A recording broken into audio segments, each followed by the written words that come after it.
Kasi kung yung nag-aaral nga po ng abogasiya, nahihirapan yun maintindihan, paano pa kaya po yung walang pinag-aralan?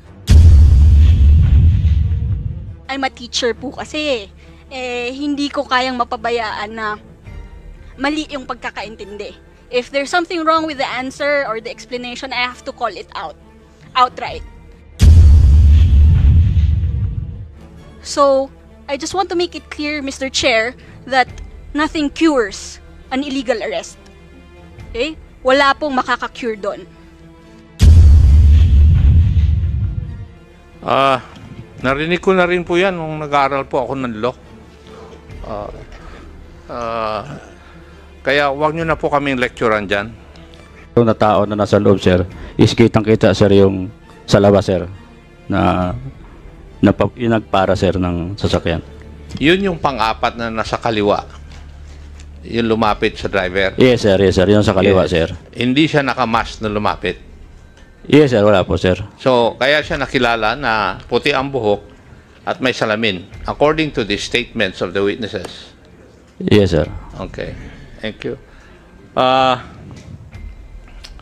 Tama rin yung sabi po ninyo na kung ako ang driver, bakit ako titigil kung nakamask yung papara sa akin?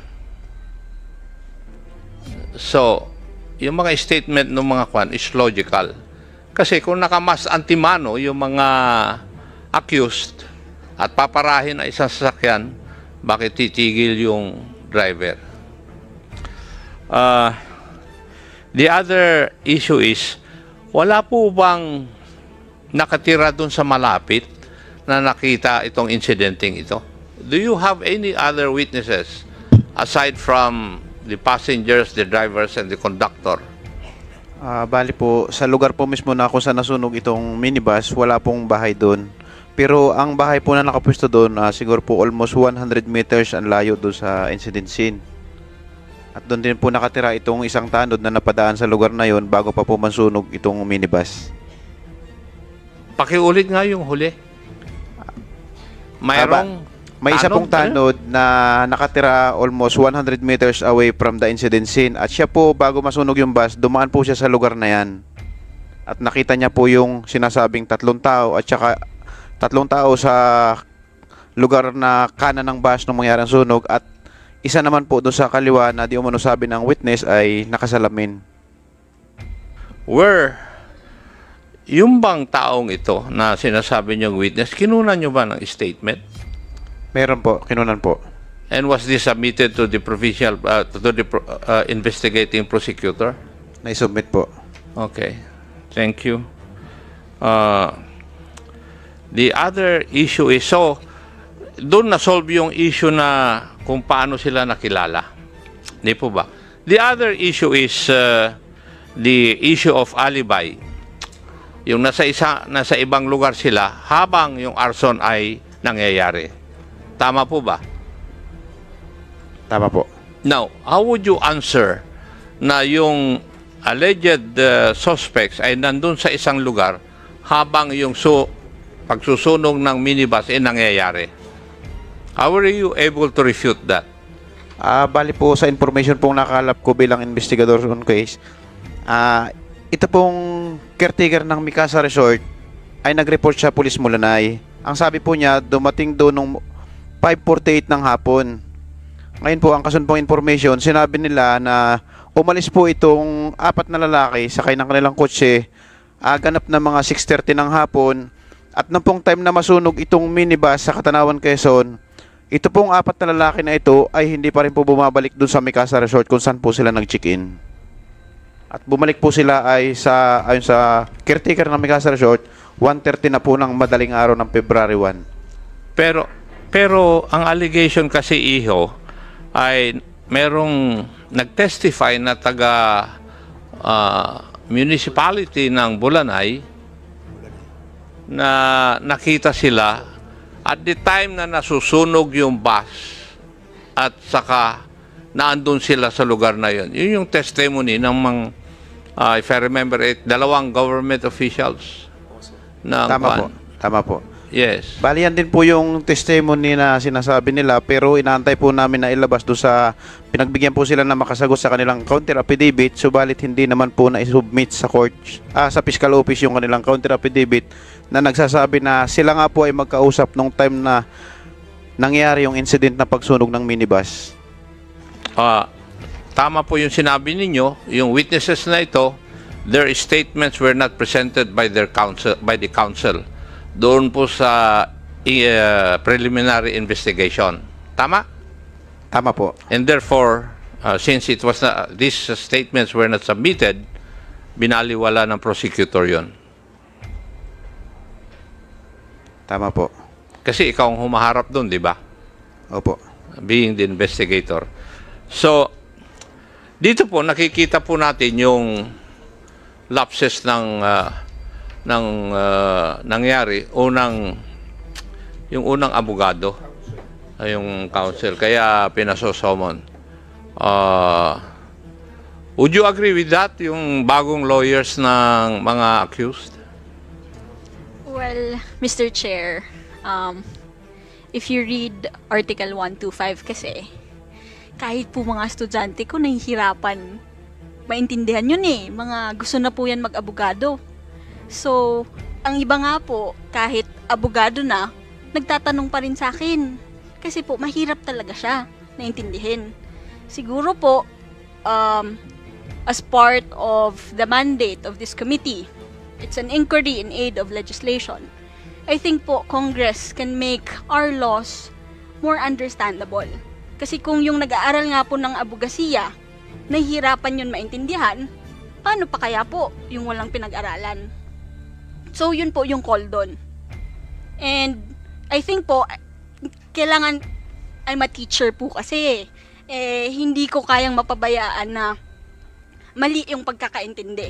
If there's something wrong with the answer or the explanation, I have to call it out, outright. So, I just want to make it clear, Mr. Chair, that nothing cures an illegal arrest. Okay? Wala pong makaka-cure doon. The waiver of Article 125 only cures the period that you are detained without a valid warrant. Okay po? When you waive Article 125, sinasabi mo, okay, pag ako inaresto, dapat, within 36 hours, na-file na sa kaso yung court. Na-file na yung kaso sa court. But pag ako nag-waive ng 125, sige, piskal, magdesisyon ka. Magdesisyon ka, pero ako, dito muna sa loob. Dito muna sa kulungan. Yun po yung hindi naiintindihan ng iba. Kasi po, ang iba, pag sinabing, okay, mag-waive ako ng 125, kasi bibigyan ako ng tsansa magpaliwanag.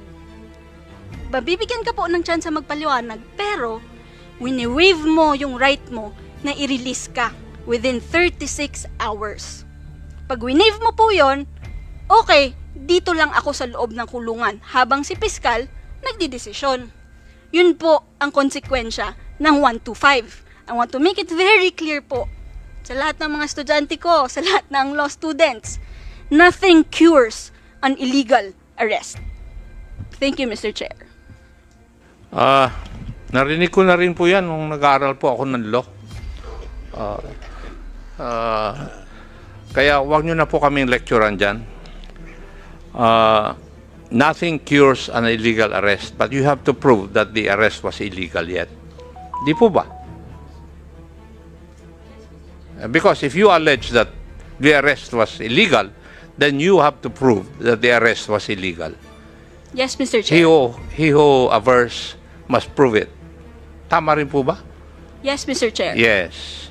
And you do not agree with the ruling of the prosecutor insofar as explaining the repercussions of waiving or availing of Article 125. Well, Mr. Chair, this case is already filed in court and I am already bound by the sub judice rule. Okay. But in this jurisdiction, we're not bound by the sub judice rule. Yes, Mr. Chair, but Yes, as a lawyer, there are rulings I am. of the Supreme Court already that proves or that says that we are not bound by the sub judice rule. in committee hearings of this House of Representatives. Yes, I agree, Mr. Chair. Yes, thank you.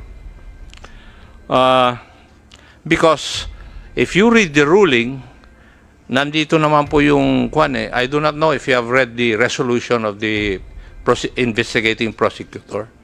Yes, Mr. Chair.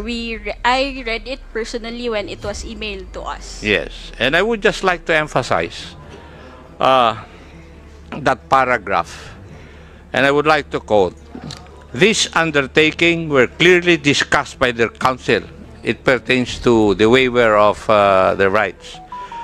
Before they voluntarily signed the waiver, the respondents were award-winning film director who graduated from a prestigious university. The other two respondents were both civil engineers, and the other is a sales manager. It is impossible that they did not understand the contents of the request, since their own lawyer assisted them in the process of signing them. That's the exact wordings of the resolution of the prosecutor or investigating prosecutor. Yun po yung kwan.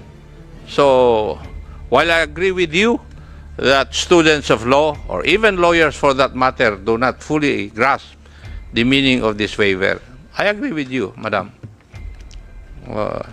Pero, ito po ay kasama sa protocol, di po ba? At ginawa naman, pinagawa ng prosecutor na yung counsel of choice ipaliwanag bago pirmahan yung waiver na yon.